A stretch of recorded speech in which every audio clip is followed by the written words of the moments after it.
สบายดีมื้อนี้เราจะมาแนะนำเว็บไซต์เนาะสำหรับการคิดไหลเงินอุดหนุนบำเหน็จบำนาญต่างๆเนาะก็สามารถเข้าไปอ่านเบิ่งรายละเอียดเนาะเราจะมาแนะนำเครื่องมือในการคำนวณที่เราได้สร้างขึ้นมาก็คือว่าจะเป็นไฟล์ add-in เนาะที่สามารถคิดไหลเงินอากรเงินเดือนได้แล้วก็ดัชนีครูดัชนีอาจารย์เงินปีการเงินเดือนรัฐกรเงินเดือนบำนาญเนาะสามารถนำใช้ใน Microsoft Excel เวอร์ชัน2010 ขึ้นไปเนาะถ้าสนใจก็สามารถสอบถามได้ใน Add-in นี่มันก็จะมี Add-in แปลงตัวเลขเป็นตัวหนังสือเนาะหลายภาษาเนาะจะรองรับภาษาลาวเนาะภาษาไทยภาษาอังกฤษภาษาเวียดนามและภาษาจีนแล้วก็เฮามีฟอนต์เพชรฉลาด OT บวกฟอนต์ไทม์นิวโรมันเนาะที่นำใส่ในเอกสารเบิร์ดในสามารถแล้วก็ยังครับต่ออายุการนำใส่ Windows Office เนาะถ้าใครสนใจก็สามารถสอบถามเพิ่มเติมได้เนาะแล้วก็ครับสอน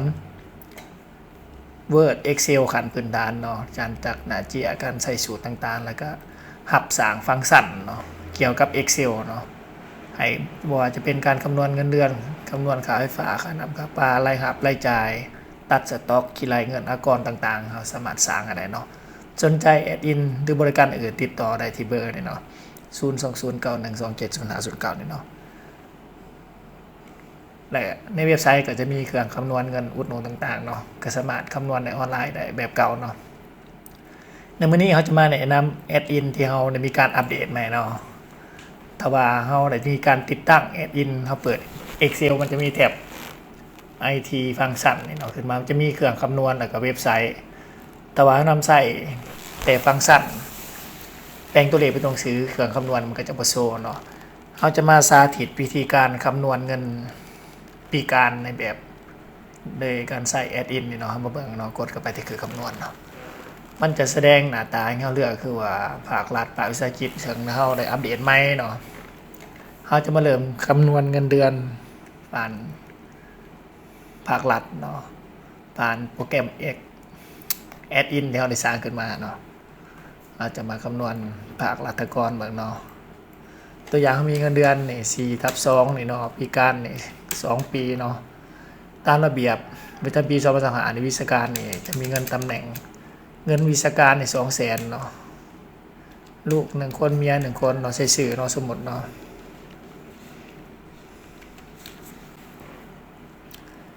แล้วก็กดคำนวณเนาะผลการคำนวณนี่ก็แม่นอิงตามระเบียบกระทรวงการเงินเนาะมีการคิดรายเงินเดือนประจำปี25นี้อาจจะมีการปัดตัวเลขเศษจุดจาก971เป็น972ก็จะมีการผิดพลาดเพราะว่าการไล่ใส่ Excel เนาะเลขปัดเลขจุดเลขถ่ายมันก็จะมีความแตกต่างกันเล็กน้อยเนาะเมื่อเราคำนวณแล้วเราก็สามารถส่งออกเป็นไฟล์ Excel ได้เนาะแบบนี้เนาะเราสามารถไปปรับแต่งเพิ่มเมืองเพิ่มบ้านเพิ่มลายเส้นตำแหน่งได้เนาะตัวนี้ก็แก้ไขได้เนาะสะดวกสบายเนาะเป็นตารางแผนเงินเดือนเลยเนาะทุกการคิดรายมันจะ export ออกเป็นบทภาษาวิสาหกิจคือกันเนาะภาษาวิสาหกิจคือจะแบบเดียวกันเนาะสำหรับการคิดรายเงินอุดหนุนเงินเดือนต่างๆผ่าน Add-in ฟังก์ชันที่เราได้สร้างขึ้นมาเนาะสนใจสามารถสอบถามเพิ่มเติมได้เนาะแต่เราบ่อยากคิดรายโดยแบบพร้อมเราก็สามารถกดที่ฟังก์ชันได้คิดรายแบบเดียวกันเนาะตัวอย่างเนาะจาก25เอาก่อนเงินเดือนเนาะตัวอย่างเราได้เงินเดือน18 ล้านนี่เนาะเราจะสิอากรรายได้เท่าใดเนาะมันจะหักให้เราออโต้เนาะคือตัวนี้เนาะถ้าเราจะรู้ว่าคิดรายปีการเนาะเงินปีการนี่เนาะตัวอย่างเฮ็ดเวียกมา15ปีนี่ระเบียบปีการจะได้อยู่225,000เนาะในปัจจุบันนี่เนาะเพิ่นมีการปรับเปลี่ยนเงินปีการขึ้นเนาะดัชนีก็ยังใส่อยู่ 7,350 ในปัจจุบันนี่เนาะสามารถนำใส่ในการคำนวณต่างๆได้เนาะในเครื่องการคำนวณนี้เราจะมาในส่วนการนำใส่ Add-in ฟังก์ชันเปลี่ยนตัวเลขเป็นตัวหนังสือลาวเนาะเราจะมาเบิ่งเนาะเราจะพิมพ์คำว่า IT เนาะแล้วก็เลือกตัวเลขที่เราต้องการจะให้มันแปลงเนาะ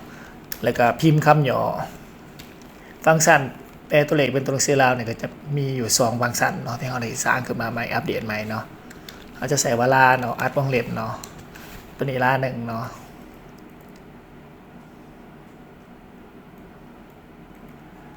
ตัวนี้เขาจะ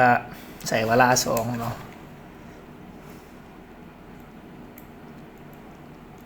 เลยก็เขาจะพิมพ์ต่างหาภาษาเลยเนาะเพื่อความสะดวกเนาะเขาจะมาสาธิตไปพร้อมๆกันเลยเนาะมาเบิ่งไปพร้อมกันเนาะตัวไทยนี่ใช้ที่เฮดเนาะไทยมันจะแปลเป็นไทยเนาะเวียดนามนี่จะใส่ว่า VN เนาะตัวย่อของเวียดนามเนาะแล้วก็อังกฤษนี่ US เนาะจีนนี่เขาจะใส่ว่า CN เนาะ CN เนาะแล้วก็จีนนี่จะพิเศษเนาะจะมีอยู่ CN 1 CN 2เนาะตัวนี้เป็นเอามาเบิ่งคร่าวๆไปพร้อมกันเนาะว่าฟังก์ชันเปลี่ยนตัวเลขเป็นตัวหนังสือของเขานี่มันจะนำใส่ได้จากภาษาหาภาษาแถบเนาะเราจะมาเบิ่งในนี้เลยเนาะ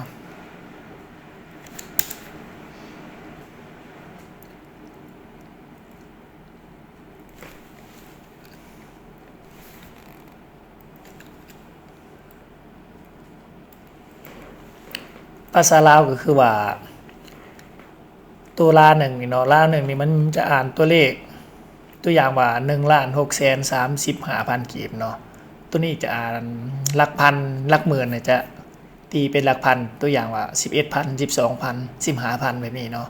จะขามหมื่นจะบ่มีหมื่นเนาะฟังก์ชันตัวลา1นี่เนาะสามารถเลือกใส่ได้แต่ว่าอยากเลือกใส่ฟังก์ชันตัวเปลี่ยนเป็นตัวที่2คือว่าลา2ตัวนี้เนาะตัวลา2นี่มันจะไล่แต่หลัก10 100 พันหมื่นแสนเนาะตัวอย่างก็คือว่ามันจะไล่แต่1,635,000 กีบเนาะตามหลักการอ่านตัวเลขเป็นตัวหนังสือของลาวเฮาเนี่ยก็จะแม่นถูกต้องเนาะแม่นสามารถเลือกใส่ได้ทั้ง2ภาษาเนาะภาษาไทยก็เช่นเดียวกันเนาะภาษาเวียดนามนี่จะมีรูปแบบเดียวเนาะอังกฤษก็จะมีแบบเดียวเนาะภาษาจีนเนาะภาษาจีนนี่ CN นี่นะ CN ธรรมดานี่มันจะอ่านตัวเลขเป็นตัวหนังสือจีนแบบใส่ทั่วไปเนาะเพราะว่าการอ่านตัวเลขเป็นคำอ่านภาษาจีนมันจะจำแนกเป็น2เนาะคือว่าตัวที่2นี่ CN 2นี่จะนำใส่ในทางเอกสารใบบินทางการของจีนเนาะเขาสามารถเลือกได้ว่าเขาอยากให้มันคำนวณแบบทั่วไปหรือแบบเอกสารทางการเนาะเอาไปตรวจสอบเนาะภาษาจีนนี่มันจะละเอียดเนาะในการคำนวณต่างๆเนาะในการอ่านเนาะถ้ามันผิดพลาดตัวเขาก็สามารถตัวอย่างนี้เนาะคือว่ามันออก 1,635,000 หยวนเนาะ 1,635,000 หยวนเนาะเพราะว่าเขาก็ใช้ Google Translate ในการแปลเนาะตัวนี้เนาะสรุปแล้ว IT ฟังก์ชันที่เขาได้อัปเดต2025เนี่ยก็สามารถคำนวณเงินอุดหนุนเงินเดือนบำเหน็จบำนาญต่างๆได้ถูกต้อง 100% เนาะสำหรับประจำปี2025เนาะแล้วก็การอ่านตัวเลขเป็นตัวหนังสือทางหาภาษาเนี่ยก็สามารถอ่านได้ถูกต้องเนาะครบถ้วนเนาะสามารถนำใส่ได้จริงในเอกสารใบบินต่างๆเนาะสะดวกสบายพิมพ์แต่เฮาพิมพ์ตัวเลขมันก็จะอ่านให้เฮาแบบออโต้เนาะถ้าสนใจแอดอินฟังก์ชันต่างๆเนี่ยก็สามารถสอบถามได้ที่เบอร์โทรทางหลุมนี่เนาะก็คือว่าหรือเข้าไปอ่านรายละเอียดคู่มือการนำใส่ฟังก์ชันได้ที่เว็บไซต์คือว่า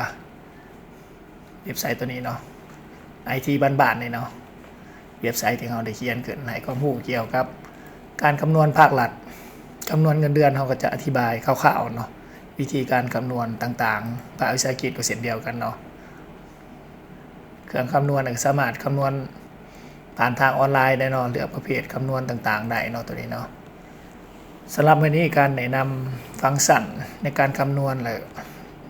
ฟังก์ชันอ่านตัวเลขเป็นตัวหนังสือเนี่ยก็จะขอจบเป็นตัวนี้เนาะถ้ามีเข้ามาอย่างที่บอกถูกต้องครบถ้วนละเอียดผิดพลาดจังไดก็ตำหนิติชมมาได้เนาะขอขอบใจ